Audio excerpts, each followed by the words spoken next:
Once upon a time, a teenager died. This teenager was friends with this delightful chap named Neku Sakuraba, who grew to dislike the entire human race after this moment and became the ultimate introvert. A few years after this incident, Neku is in the back streets of Shibuya admiring the work of the game's art director Tetsuya Nomura, where he gets into a gunfight and dies. But like, he doesn't die, he goes to a different version of Shibuya.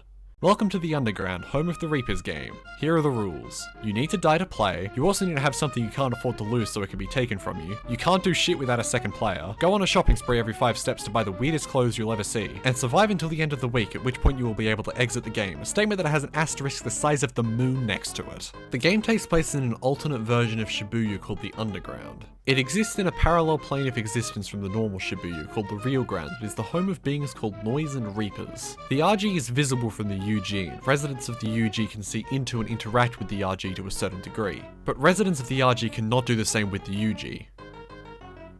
Most of the time. The game is structured around missions given out to the players at the start of each day, and after a team completes a mission, they're put into a coma until the next day. Once they reach the end, they either win and are returned to life, or are thrown into the universe's bin, never to be heard from again. The Underground is occupied by the Reapers, who give the players objectives and put up walls restricting access to areas until certain requirements are met. They also control the Noise, beings that come in all shapes and sizes that are trying to erase the players for reasons unknown.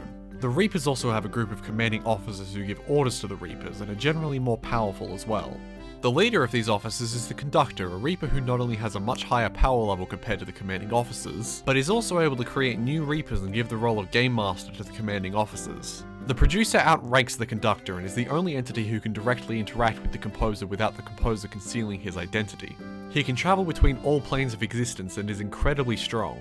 And finally, there is the composer, who is the god of the Twewi world and can basically do whatever he wants. Now, it is debatable whether the producer is more powerful than the composer, as they both have godlike abilities, so their placement on this chart is very much up for debate.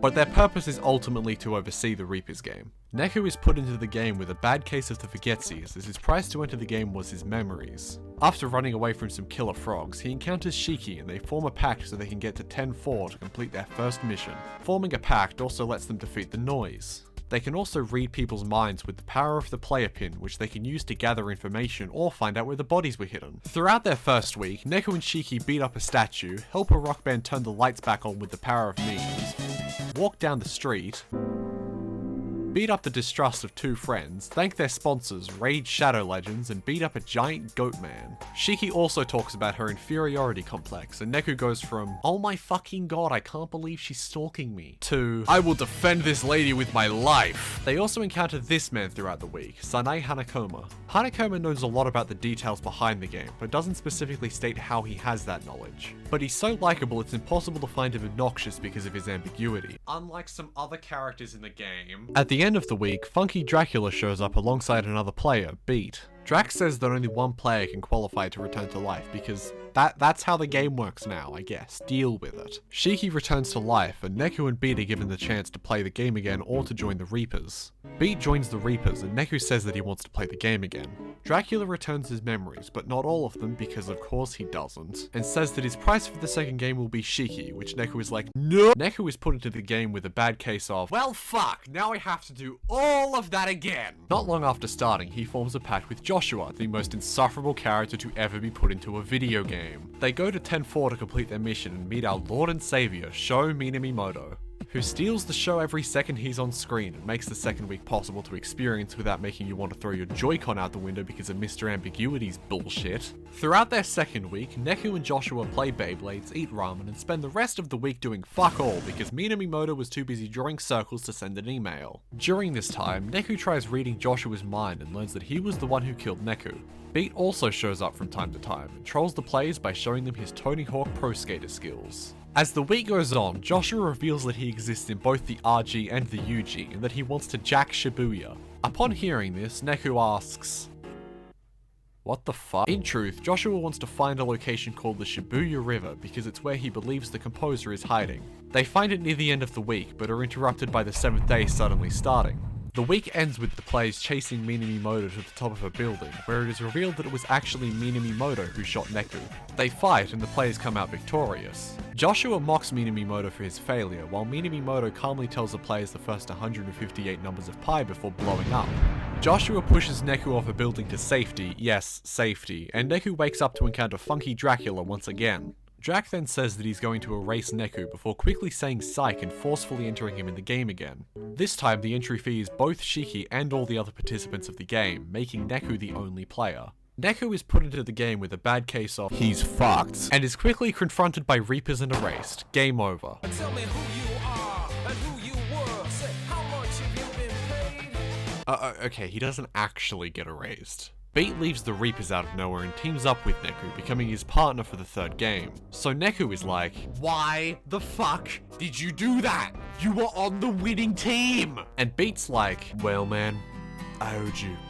You gave me back the necklace my sister Rhyme owned after I dropped. Screw it, we'll make this work. Throughout their third week, Neku and Beat spend all 7 days chasing after the Game Master, Mitsuki Konishi, who stole a pin from Beat that contained Rhyme's soul. Oh lord, I didn't explain that. Okay, so, back in week 1, when Rhyme died, Hanakoma tells the players that Beat has 7 minutes to live, but he can extend that period by going to Hanakoma's cafe. After Beat arrives, Hanakoma gathers up Rhyme's soul and puts it into a pin.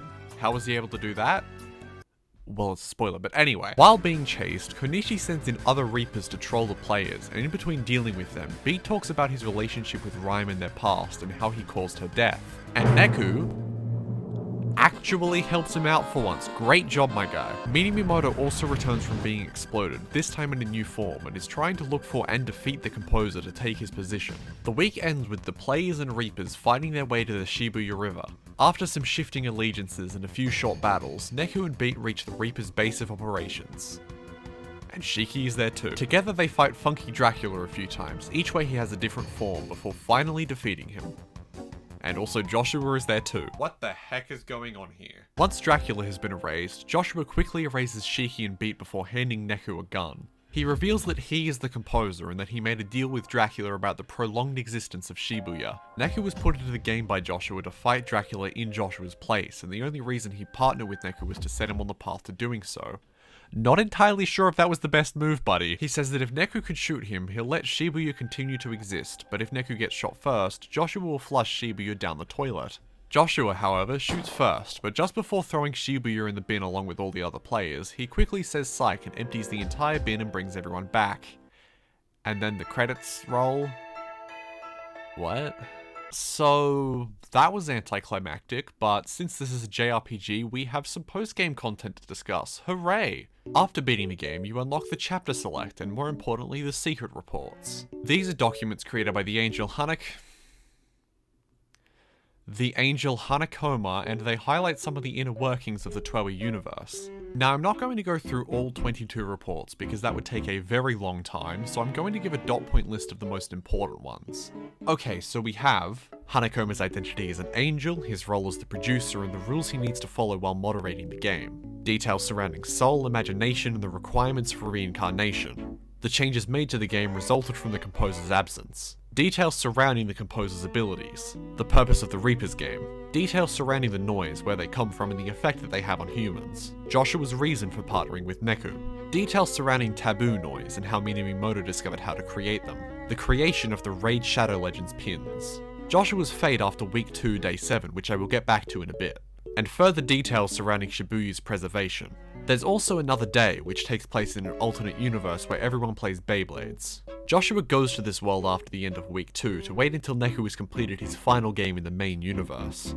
Now, if you're playing the Switch version of The World Ends With You, upon completing the game and beating up some purple guys, you unlock a new day, a 3-chapter epilogue to the main story that does continue into Neo The World Ends With You. Because of that, I can't give a shopping list of the important details, so we're going to be going into a little more depth for this final segment. Neku and Beat are thrown back into the Reapers game, now dubbed Reapers Game Expert Mode, and are followed around by the Reaper Koko Atarashi. The difference between this game and the last game is that there are now more powerful noise called dissonance noise, and the layout of Shibuya is scrambled. Throughout the day, Neku has visions of the future and is trying to determine whether or not they're going to come true. They also encounter some familiar faces, but they seem vastly different from how they normally act. The only person who seems to be acting normally is Hanakoma, who guides the players through the UG to his shop where he explains what's going on. He explains that the Shibuya the players are exploring is actually a giant noise taking the form of Shibuya, and that the person who created this noise was Koko. Koko also created the illusions of other characters to try and fool Beat and Neku into believing the game had started again. The reason Hanekoma was unaffected by this is because he was controlling his illusion from outside of Shibuya. Koko destroys Hanekoma's illusion and sends the noise controlling the city to attack the players, where it is quickly defeated. The players return to the UG, however upon returning, Koko shoots Neku and puts him back in the UG. Joshua and Hanekoma show up too late to save Neku, but Joshua manages to get a shot in on Koko. Koko retreats to the underground with Neku, and Shinjuku, not Shibuya, gets hit by an event called the Inversion. The only survivor of this event is a girl named Sugumi Matsune. Not long after, Koko is shown reviving Minamimoto, saying that Neku needs a new partner for his next game. Not a perfect epilogue by any means. Like I said, Shinjuku comes into the mix out of nowhere, and the inversion is never explained in A New Day itself. So I just got back from replaying A New Day for getting some footage earlier in the video of Shinjuku's inversion, and turns out they do actually explain what the inversion does in A New Day, so I really should have done some more research before I put that in the video. If you want to find out what the circumstances leading up to the inversion are, I recommend playing both Toei and Neo Toei, just so you can understand the themes and character arcs going into Neo Toei. And that is the end of my recap of The World Ends With You. This video took a lot longer than I hoped it would, but I think it came out okay. I'm unlikely to do a video like this again unless a recent release or Neo Toei motivates me to do another one, so do keep that in mind before you subscribe. And with that, I don't really know what else to say here, to be honest. I've been sitting on this outro for a while and I haven't really been able to write anything until today, so Minamimoto is best boy, Rhyme is best girl, and Joshua is best trash can.